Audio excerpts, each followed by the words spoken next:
अस्सलाम वालेकुम and welcome back to my channel. Hopefully आप सब ठीक होंगे। आज हम बनाने जा रहे हैं मैंगो स्कॉच।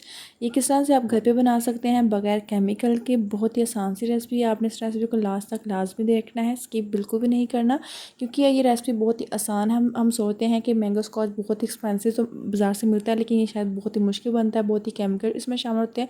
कोई केमिकल नहीं शामिल होते। बहुत ही आसानी से इसको आप घर पर बना सकते हैं। और सीधा चलते हैं अपनी रेसिपी की जानिब भी।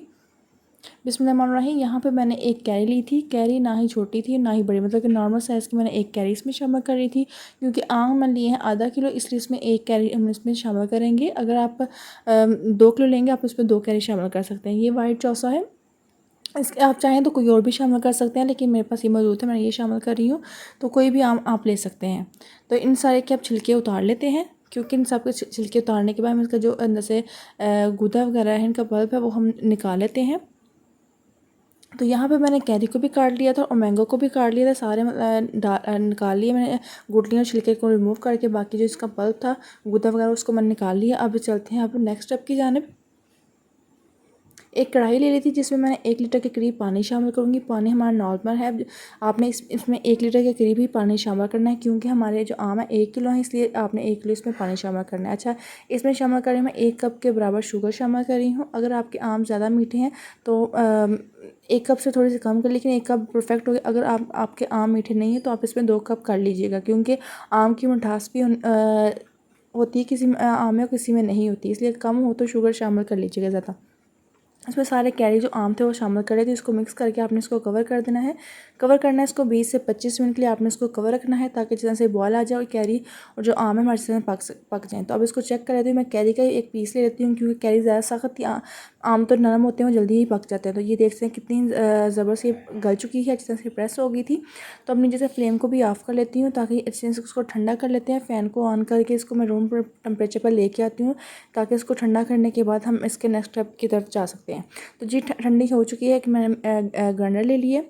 उसके जग में हम सारा जितना भी हम ये मैंगो का ये पल्प था, ये सारा इसमें डाल देंगे और इसको इस तरह से हम ग्राइंड कर लेंगे। क्योंकि ग्राइंड आपने बहुत ही ज़्यादा देर नहीं करना, सिर्फ 1 से 2 मिनट ही आपने इसको करना है ग्राइंड।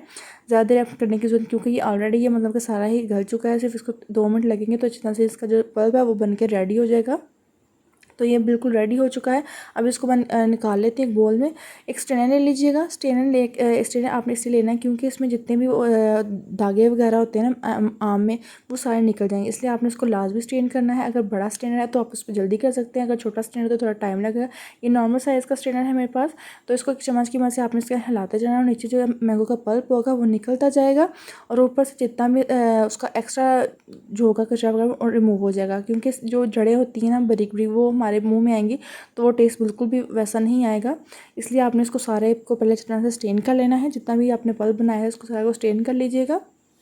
थोड़ा टाइम तो लगेगा, लेकिन आप इसको स्टेप को आपने लाजमी फॉलो करना है। तो अगर आपको मेरी रेसिपी पसंद आ रही है तो लाइक कीजिएगा, चैनल को सब्सक्राइब लाजमी करना है और बेल को भी लाजमी प्रेस कीजिएगा, और जितना हो सके मेरी रेसिपी को लाजमी शेयर कीजिएगा। क्योंकि मैं कोशिश तो करती हूँ कि आप लोगों के ईजी सी और मज़ेदार से रेसिपीज़ लेके आऊँ। जो आप लोगों के किचन में चीज़ें मौजूद हैं उसी से आप मज़ेदार से जो रेसिपीज़ बना सकें। अच्छा, सारा इसमें मैंने पल्प शामिल करने के बाद 1 कप पानी लिया था, जिसको मैं दोबारा से इसमें शामिल किया, क्योंकि जो एक्स्ट्रा इसमें एंड पे रह जाएगा उसमें थोड़ा सा पानी डालेंगे तो अच्छी तरह से सारा जग से जो निकला और लगा होगा वो भी उतर जाएगा, और जो हमारे स्ट्रेनर में भी लगा होगा सारा एक्स्ट्रा जो जितना भी है हमारा मैंगो का पल्प वो निकल जाएगा। तो देखिए कितना थोड़ा सा उसमें जो जड़ें वगैरह थी वो रिमूव कर ली हैं, और ये बहुत ही गाढ़ा जो हमारी ये जो पल्प है बनकर तैयार हुआ है, ये अभी बहुत ज़्यादा थिक है। इसमें मैं ना 1 गिलास के करीब पानी शामिल कर लूँगी। ठंडा पानी हम ले लेंगे और हम इसमें शामिल करेंगे।